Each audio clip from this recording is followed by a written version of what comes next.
On this Memorial Day, a promise kept and a soldier remembered. It's a story that began with a pact made between childhood friends growing up in Ottawa County. News 8's Susan Samples reports 50 years later, a Ferrysburg veteran has fulfilled his pledge, and he's passing the torch to ensure the mission goes on. These are flechette rounds, they're called. These particular ones went in shotgun shells. And you can see they're like little darts. It's a museum unlike any you've visited. This is a Bouncing Betty.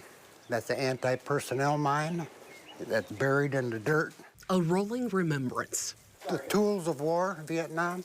With relics painstakingly placed by Billy Haynes. These are K-bar handles, K-bar knife. Smoke grenade. That was the sidearm that we used over there. Our machete. That's what we used to cut our way through the jungle. It was so thick, you had to cut your way through.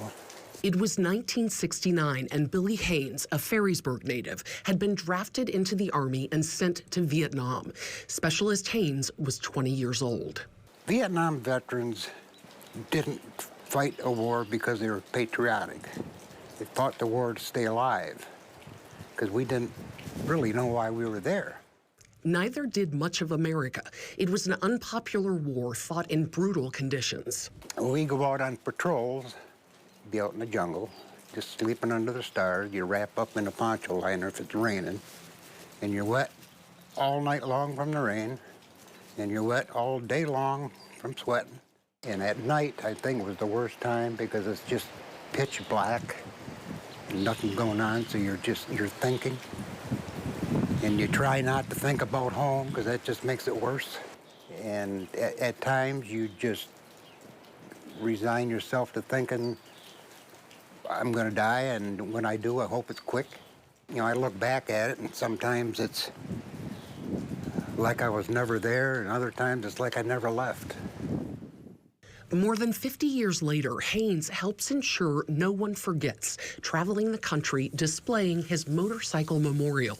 But it's time to slow down. Every Vietnam veteran should see this bike.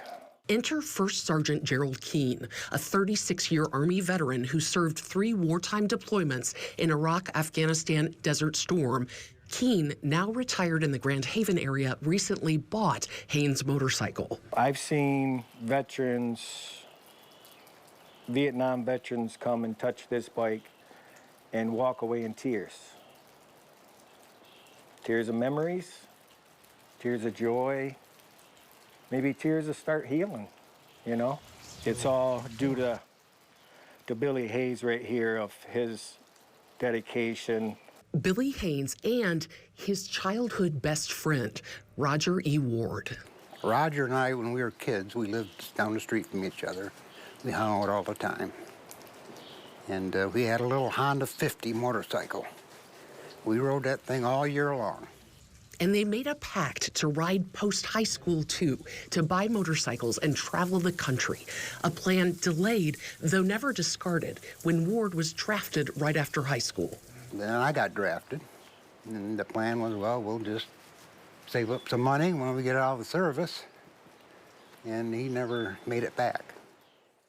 That's a memory of Roger. That's the day that he was killed. Roger Elgin Ward, an athlete who loved to surf and put others before himself, was killed in action in South Vietnam in April 1968. He was 21 years old. That's why I built that bike,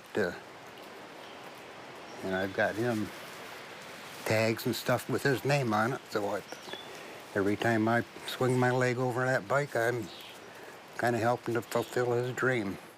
Gerald Keene hopes to display the motorcycle at the Vietnam Wall in D.C. this 4th of July.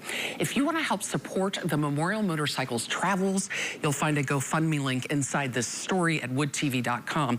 Gerald and his wife Lynette also plan to raise money for groups that serve veterans struggling with substance abuse and mental health challenges. Finally, if you spot a Vietnam veteran, the Keenes hope you will offer them the thanks and welcome home they may not have received 50 years ago.